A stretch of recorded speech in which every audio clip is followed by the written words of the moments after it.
सबको नमस्कार।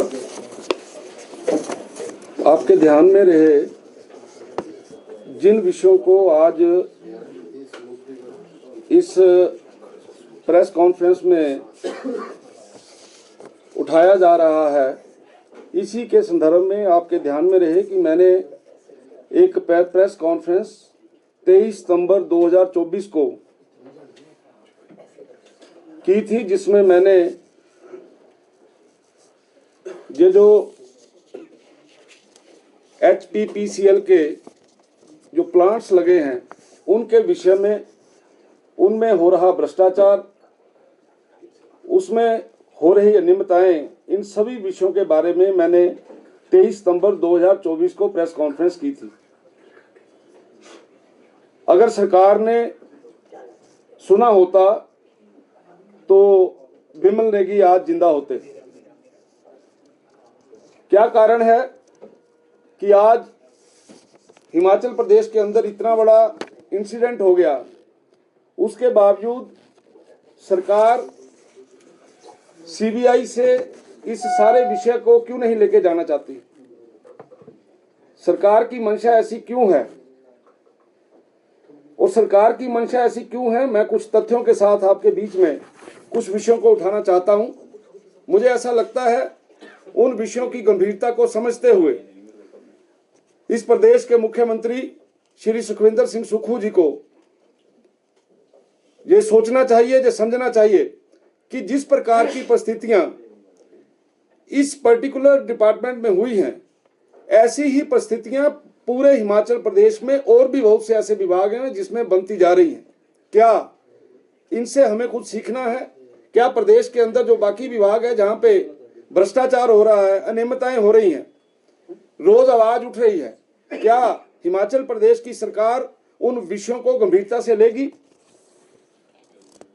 मैं जिन विषयों के ऊपर पहले भी बात कर चुका हूं कि पेखूवेला के अंदर जो प्लांट लगा, आपको पता होगा कि सेम प्लांट गुजरात के अंदर लगा जिसके ऊपर 144 करोड़ रुपया खर्चा आया, और जो हिमाचल प्रदेश के अंदर लगा उसके ऊपर जो खर्चा है वो 220 करोड़ रुपए आया।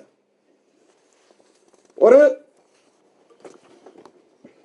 ये क्या कारण बने, ये क्यों हुआ ऐसा, उसके बारे में कुछ बिंदुओं को मैं यहां पे टच करना चाहता हूं। है कि इस टेंडर को जब ये फ्लोट हुआ, इस टेंडर को फ्लोट होने से लेकर टेंडर मैच्योर होने तक 15 से 20 के लगभग उसमें चेंजेस लाई गई उस पर्टिकुलर कंपनी को बचाने के लिए।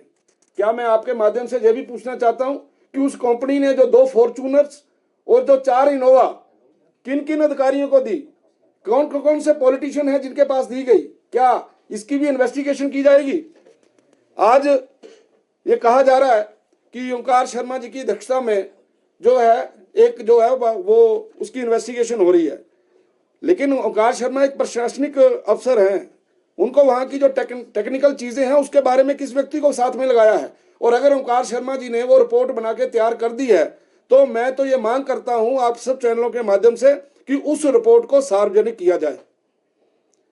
मैं ये पूछना चाहता हूं सरकार से कि ये जो 2 अफसर हैं, श्री देशराज जी और श्री हरिकेश मीणा जी, आपके ध्यान में रहे कि देशराज जी ने सुप्रीम कोर्ट से बेल ले ली है, और ये मेरे पास उनके कागज भी हैं जो ये दर्शाते हैं कि बेल लेते समय सरकार की तरफ से उनकी बेल को रोकने के लिए कोई भी वकील पेश नहीं हुआ दोनों केसेस के अंदर। ये क्या दर्शाते हैं? ये यही बात दर्शाते हैं कि अगर देशराज अंदर हो गए तो वो मीणे का नाम लेगा, और जब मीना अंदर हो गया तो वो किसी और का नाम लेगा। इसमें कौन कौन लोग इन्वॉल्व हैं, इन सब लोगों की जो बात है वो तभी खुलनी थी अगर इनके ऊपर किसी प्रकार का एक्शन होता। दोनों की बेल हो गई, लेकिन सरकार की तरफ से कोई भी वकील जो है वहां पे डिफेंड करने के लिए नहीं गया कि इनको बेल नहीं मिलनी चाहिए। सरकार का पक्ष डिफेंड करने के लिए वहां कोई पेश नहीं हुआ। इसलिए मेरा सबसे बड़ा आरोप है कि सरकार ने देशराज जी को, मीणा जी को बचाने की कोशिश की है, और वो बचाने की कोशिश इसलिए की है क्योंकि इसमें व्यापक भ्रष्टाचार हुआ है। और अगर ये बात जो 6 महीने पहले मैंने कही थी, अगर उस बात को उस समय गंभीरता से लिया जाता तो ये इस प्रकार से ना होता। और आज भी बहुत से ऐसे विभाग में इसी प्रकार का होने जा रहा है। अगर सरकार ने गंभीरता नहीं दिखाई तो आने वाले दिनों में और भी विभागों के अंदर इसी प्रकार से होगा। आपके चैनलों के माध्यम से मैं कहना चाहता हूं कि इन सभी विषयों के अंदर सीबीआई से जांच होनी चाहिए। इन सब विषयों को, जो विषय मैं आपके आगे रख रहा हूं, चाहे वो टेक्निकल विषय हैं, चाहे वो राजनीतिक विषय हैं, चाहे वो प्रशासनिक विषय हैं, उन विषयों को तभी पता लग सकता है अगर सीबीआई उसकी जांच करेगी। क्या कारण है कि सरकार सीबीआई की जांच से भाग रही है? सरकार का सीबीआई की जांच से भागना केवल यही है कि इसमें सरकार का कोई बड़ा नेता, सरकार का कोई बड़े अफसर इन सारे भ्रष्टाचार के जो हुए हैं उसमें फुली इन्वॉल्व हैं।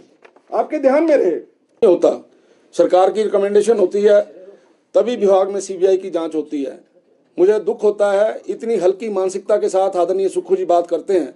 कई बार उनकी बातों से ऐसे झलकता है जैसे ये जो मानसिक संतुलन ठीक नहीं है उनका। मुझे बताया जाए कि क्यों इस प्रकार की बातें करते हैं। जब सीबीआई की बात करने के लिए कभी भी पत्रकार उनके पास जाते हैं तो आपने देखा है कि कार का दरवाजा कितनी जल्दी खुलता है और कितनी जल्दी वो अंदर चले जाते हैं। वो इसीलिए करते हैं क्योंकि बिल्कुल क्लियर है, जो साफ बात है कि चोर की दाढ़ी में तिनका।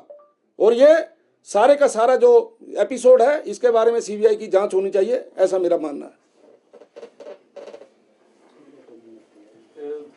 एचआरटीसी का भी न्यूनतम किराया दोगुना किया गया है, इसमें आपका कमेंट? विषय बहुत ज्यादा है तो तालमेल